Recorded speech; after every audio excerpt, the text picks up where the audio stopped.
এমন চিটিং কেসের ইতিহাস আগে কখনো শুনিনি। প্রতারণার কি আজব ঘটনা! পুলিশের চোখে ধুলো দিয়ে এক যুবতী মেয়ে দিনের পর দিন পাবলিককে ঠকিয়ে মুঠো মুঠো টাকা লুট করে চলেছে। তাই তো উপর মনের নির্দেশ, যেভাবে হোক ওই মেয়েটাকে হাতে নাতে ধরতেই হবে।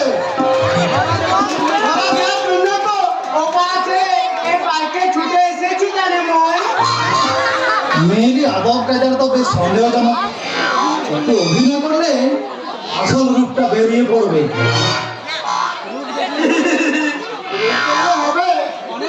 অনেক খরচা আছে। এই এসো না, ওই পার্কে কৃষ্ণচূড়ার গাছের তলায় বসে চুপি চুপি গল্প করি। চুটিয়ে গল্প করবো, তার আগে প্রথম আলাপটা সেরে ফেলি, তারপর না হোক তোমার খোপায় গোলাপ দিয়ে এই মনটাকে কাছে টানবে।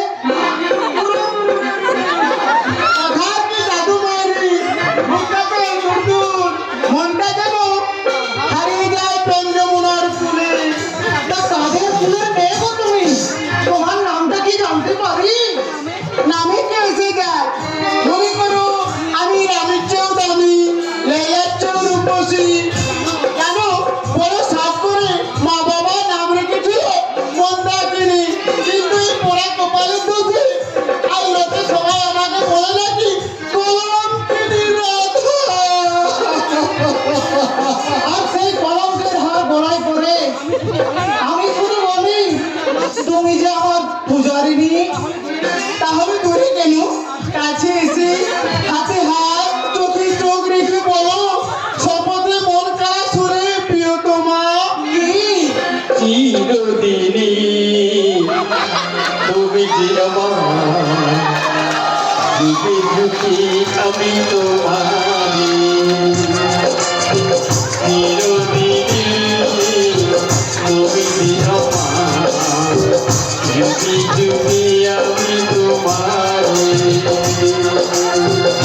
তুমি আসো এই আমার, আমি আছি এই তোমারি।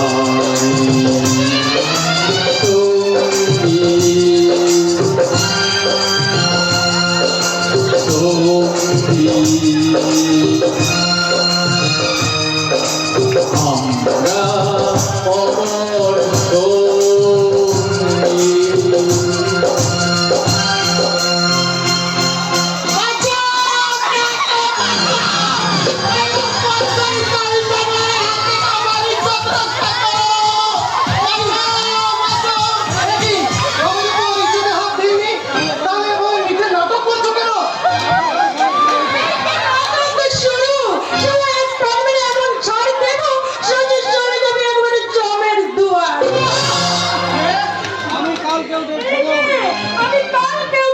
অমর মৃত্যুর ফলে ফেরিয়ালাম।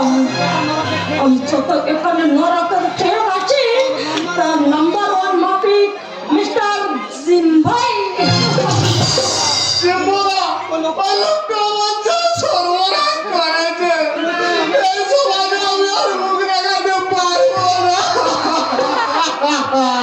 আই সি, কেসটা তো গোটা মনে হচ্ছে, তাই চিটিং বাজি ধরার জন্য আর একটু ড্রামা করি।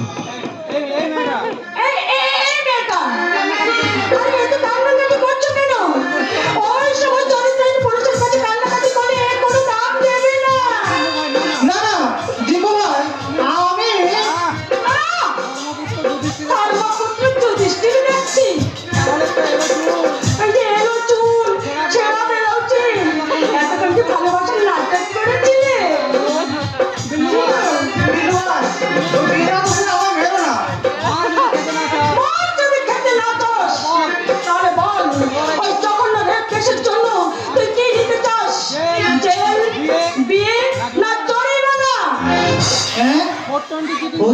চিটিং বাই ধরতে এসে পুলিশকে জরিমানা। কি হলো রে শালা? এখন কাতলা মাছের মতো খাবি খাচ্ছিস কেন? বল কত টাকা দিবি বল?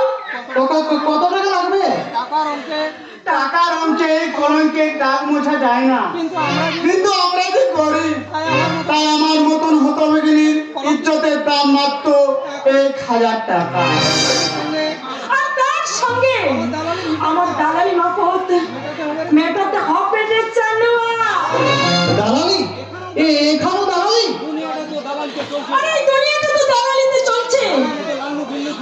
মতো লাল্লু ভিল্লু ওই চিন ভাইয়ের দলেরা এই ভারতের ভাগ্য বিধাতা, তাই ঘুষ না দিলে ঘুষে মেরে আমি একেবারে ঘুম পাড়িয়ে দেবো। দে, সব মিলে দে, 3,000 টাকা দে, দে বলছি দে, টাকা দে, ছাড়, মালু ছাড়, ছাড় বলছি, ছাড়, ছাড়। হ্যাঁ 3,000 টাকা দিচ্ছি দাঁড়া, দিচ্ছি আচ্ছা।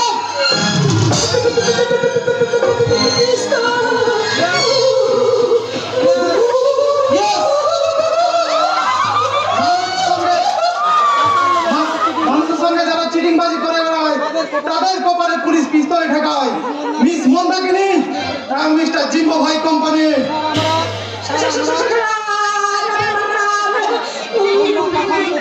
তোমরা কখন কোথায় কিভাবে পাবলিককে ঠকিয়ে টাকা কামিয়েছো তার সব রেকর্ড পুলিশের খাতায় লেখা আছে। কদিন ধরে ফলো করে আজ হাতে নাতে ধরেছি। চলো না স্যার, সব দোষ স্বীকার করে নিচ্ছি, কিন্তু জোর হাত করে বলছি আমি জেল খাটবো, কিন্তু এই লজ্জাকে থানায় নিয়ে যাবেন না। What? একটা চিটিংবাজি মেয়েকে আমি কোথায় নিয়ে যাবো? তাহলে তোমার কি? এভাবে লোককে ঠকিয়ে টাকা কামাতে তোমাদের লজ্জা করে না? লজ্জা, ভীষণ লজ্জা করছে, ভীষণ লজ্জা করে। কিন্তু যখন আমি দেখি আমাদের চেয়ে বড় চিটিংবাজ এই সমাজে এমএলএ নেতা মন্ত্রী, কিন্তু তাদের মাপে তো আপনাদের আইনের বিরুদ্ধে ধৃতরাষ্ট্র হয়ে বসে থাকে, আর তখন কি বললে? আমি ঠিকই বলছি স্যার, ঠিকই বলছি। যে উকিল মিথ্যা মামলায় মানুষকে জিতিয়ে দেয়, যে ডাক্তার ট্রেনিং না নিয়ে ওই যে গরিব লোকেদের পকেট কাটে, যে শিক্ষিত মানুষগুলো আজকাল ওই যে গরিব লোকেদের পেটে লাথি মারে, আর কিছু কিছু ভদ্রবেশী মানুষরা ওই যে সরকারি চাকরি করে বানাচ্ছে সুখে রাজপ্রাসাদ, কিন্তু তাদের হয়তো আপনারা লাঠি বন্দুক পিস্তল তুলেন না। কিন্তু আজ কিছু দুটো একটা চোর ছেচরের জন্য আপনারা মেতে উঠেছেন। বাহ বাহ, কি চমৎকার এই দেশের আইনের বিচার। বিচার নিয়ে অভিযোগ আছে বলে এই সমাজে সাধারণ মানুষের সঙ্গে চিটিংবাজি করে যুক্তি দেখাবে? যে যুক্তির আসল কারণটা জানলে একজন মানুষ হিসাবে আপনি এই ধন্যী মেয়েটার নামে জয়ধ্বনি দেবেন স্যার। তাই নাকি? তাহলে শুনি কি সেই ধনী মেয়ের কাহিনী। এই কাহিনী এক অন্ধকলির বন্দি পাখি, এক দুর্বিষহ জীবনে এক অসহায় যন্ত্রণার কাহিনী, এক শোষিত বঞ্চিত এক জনকোটিদের অসহায়ের কাহিনী। তার মানে এক বেশ্যা পাড়ার কিস্তি কেউরেরা বলে ভদ্রলোকের সিনেমা নাটক দেখতে গিয়ে এই মেয়েদের উলঙ্গ ছবি তারা আঁকে। কখনো কখনো ওরা বাস্তবে পরিণত হয়ে উঠতে পারে। তাই তাই নিষিদ্ধ পল্লীর অভাবী মানুষগুলো আজ দুঃখ বোঝে না, দারিদ্রতা বোঝে না, বোঝে না তাদের অন্তরের ব্যথা। আমি চিটিংবাজি টাকায় আমি ভর্তির পড়া ছুটাই আসে এই অসুস্থ মানুষগুলোকে ওদের ভোকা পেটে খাওয়ার ছোটাতে এই টাকাগুলো নিয়ে আমি ওদের হাতে ছুটে দিই। কিছু অনাথ শিশুদের মুখে হাসি ফোটানোর জন্য এই টাকাগুলো আমি ওদের হাতে তুলে দিই। এই জন্য শুধু থানা কেন, আমি নরক জীবন ভোগ করতেও আমি রাজি না শেষে, আমি রাজি। রাজি যখন তখন হাত করা তো করতেই হবে। স্যার, স্যার নয় ভাই, আমি এখন নিজেই আসামি। আইনের রক্ষক সেজে চিটিংবাজি ধরার নামে এক মহৎ উদ্যোগকে অ্যারেস্ট করতে যাচ্ছিলাম। তাই এই মানবিক অপরাধের শাস্তি দিতে আমার হাতেই তোমরা হাত করা পড়াও। এ আপনি কি বলছেন স্যার? না না, এমন কথা বলবেন না স্যার। এ আপনি কি বলছেন? এক বিবেক মানবিকতার কাছে আপনি এত ছোট করছেন কেন? তাই তো আপনাকে আমার জানাতে ইচ্ছে করছে। আমার সত্তার আসনে বসিয়ে আপনাকে যেমন পুজো করতে ইচ্ছে করছে। না না, শত কোটি প্রণাম পেলেও পুলিশের দুর্নাম আমি ঘোচাতে পারবো না। শুধু একটা কথা বলবো, লক্ষ্যের সঙ্গে কক্ষপথে পৌঁছানোর পথটাও মহৎ হতে হয়, তবেই মেলে জনতা জনার্দনের আশীর্বাদ।